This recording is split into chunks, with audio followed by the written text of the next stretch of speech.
અરવિંદ કેજરીવાલની એક જામીન અરજી સુપ્રીમ કોર્ટની અંદર સુનાવણી ચાલી રહી હતી।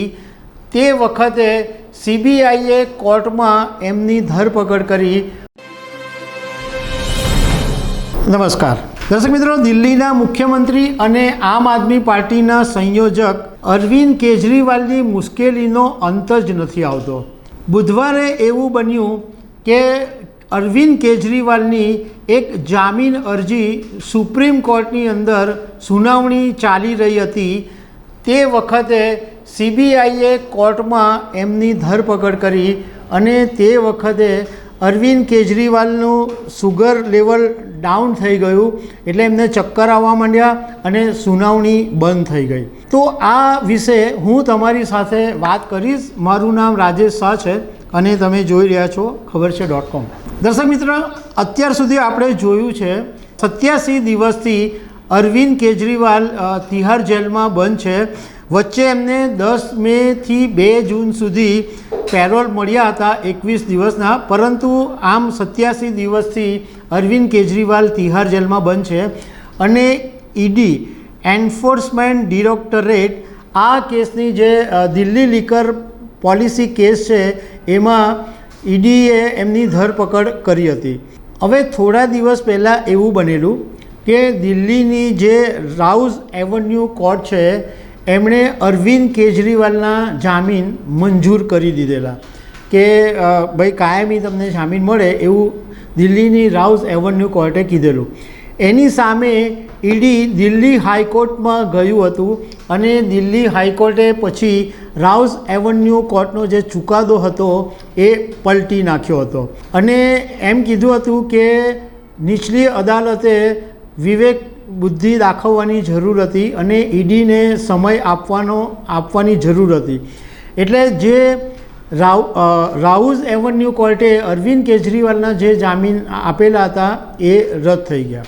એની સામે આમ આદમી પાર્ટી સુપ્રીમ કોર્ટમાં ગઈ હતી અને સુપ્રીમ કોર્ટમાં આ જે અરવિંદ કેજરીવાલની જે જામીન અરજી હતી એની ઉપર સુનાવણી ચાલી રહી હતી।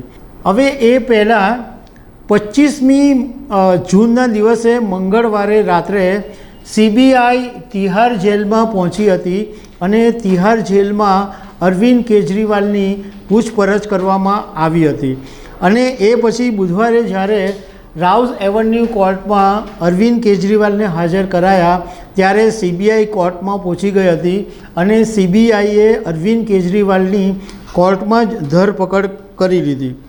હવે જ્યારે આ ધરપકડ કરવામાં આવી ત્યારે અરવિંદ કેજરીવાલનું જે સુગર લેવલ હતું એ ઘટી ગયું અને એમની અચાનક તબિયત લથડી પડી, એટલે કોર્ટની અંદર જે સુનાવણી ચાલી રહી હતી એ બંધ કરી દેવામાં આવી અને એમને કોર્ટની બહાર એક બીજા રૂમની અંદર લઈ જવામાં આવ્યા।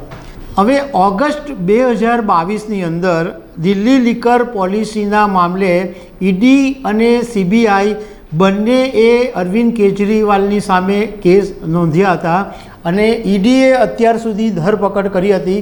હવે સીબીઆઈ પણ મેદાનમાં આવી ગઈ છે અને સીબીઆઈએ પણ ધરપકડ કરી છે।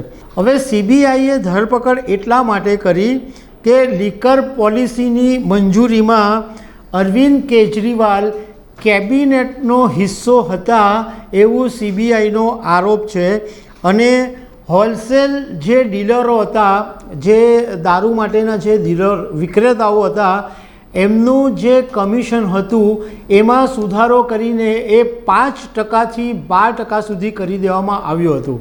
સીબીઆઈએ ઘણી બધી પૂછપરછમાં માહિતી મેળવી અને એના આધારે અરવિંદ કેજરીવાલની ફરીથી ધરપકડ કરવામાં આવી। એટલે એમ કહી શકાય કે એમની મુશ્કેલીનો અંત જ નથી આવતો। જ્યારે લોકસભા 2024ની ચૂંટણી હતી ત્યારે સરકારે એમને થોડાક 21 દિવસ માટે પ્રચાર કરવાની પરવાનગી આપી હતી, પરંતુ લોકસભામાં પણ આમ આદમી પાર્ટી કશું ઉકાળી શકી નહીં। એટલે છેલ્લા કેટલાક સમયથી અરવિંદ કેજરીવાલ પોતે જેલમાં છે અને એમના જે રાઇટ હેન્ડ કહેવાય એ નાયબ મુખ્યમંત્રી મનીષ સિસોદિયા પણ જેલમાં છે। તો દર્શક મિત્રો, આવી અનેક વાતો સાથે અમે તમને મળતા રહીશું। Thank you very much.